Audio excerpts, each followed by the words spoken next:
Breaking news చూస్తున్నాం. సిద్దిపేట జిల్లా పోలీసులు అధికార పార్టీకి తొత్తులుగా వ్యవహరిస్తున్నారని బీజేపీ ఎమ్మెల్యే రఘునందన్ రావు అన్నారు. అధికార పార్టీ నేతలపై ఫిర్యాదు చేస్తే బీఆర్ఎస్ నేతల ద్వారా బీజేపీ నేతలపై పోలీసులు అక్రమ కేసులు పెట్టే కుట్ర చేస్తున్నారని చెప్పారు. రాతపూర్వకంగా ఫిర్యాదు చేస్తే పట్టించుకోలేదన్నారు. బీఆర్ఎస్ నేతల ద్వారా ఎస్సీ ఎస్టీ అక్రమ కేసులు పెడుతున్నారని రఘునందన్ రావు ఆరోపించారు. సిద్దిపేట సిపి శ్వేత ఏసీపీపై ఎన్నికల కమిషన్ కు ఫిర్యాదు చేశారు. అవినీతి కేసులో ఉన్న మంత్రి హరీష్ రావు, ఓఎస్డీ ఏవై గిరి ఎన్నికల ఉల్లంఘనలకు పాల్పడుతున్నారని అన్నారు. ప్రభుత్వ వాహనంలో వచ్చి డబ్బులను ఓఎస్డీ పంచుతున్నారని ఆగ్రహం వ్యక్తం చేశారు.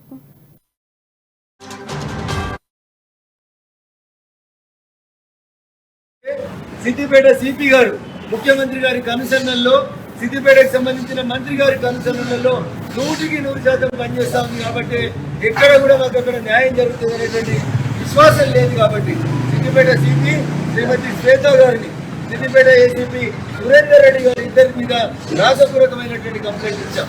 ఇక రెండో కంప్లైంట్, గతంలో రంగారెడ్డి జిల్లాలో తహసీల్దార్ గా పనిచేస్తూ లక్షల రూపాయలు కావాలని చెప్పి లంచంగా తీసుకొని ఏసీబీ తోటి ట్రాప్ అయినటువంటి మా దుబ్బాక నివాసి వారి శ్రీమతి మా దుబ్బాక మున్సిపాలిటీలో 1వ వార్డు కౌన్సిలర్.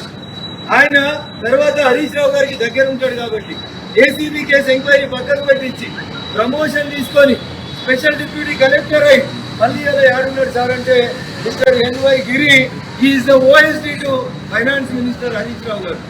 ఈయన గత 3 రోజులుగా ప్రభుత్వ వాహనం అనే వాహనంలో వచ్చి దుబ్బాక చుట్టూ బాబోదులలో మీటింగులు పెట్టి ఒక్కొక్క ప్రైవేట్ ఆర్గనైజేషన్ ని, డాక్టర్ గ్రూపుల్ని, సిఏలని, ప్రైవేట్ స్కూళ్ళ యాజమాన్యాలను పిలిచి కవర్లు ఇస్తూ గెస్ట్ హౌస్లకి తాళాలు పెట్టి ఈ తతంగం ఎంత జరిగిందంటే సిద్దిపేట సిపి గారు ముఖ్యమంత్రి గారి కనుసన్నల్లో సిద్దిపేటకు సంబంధించిన మంత్రి గారి కనుసన్నల్లో 100% పనిచేస్తా ఉంది. కాబట్టి ఎక్కడ కూడా మాకు అక్కడ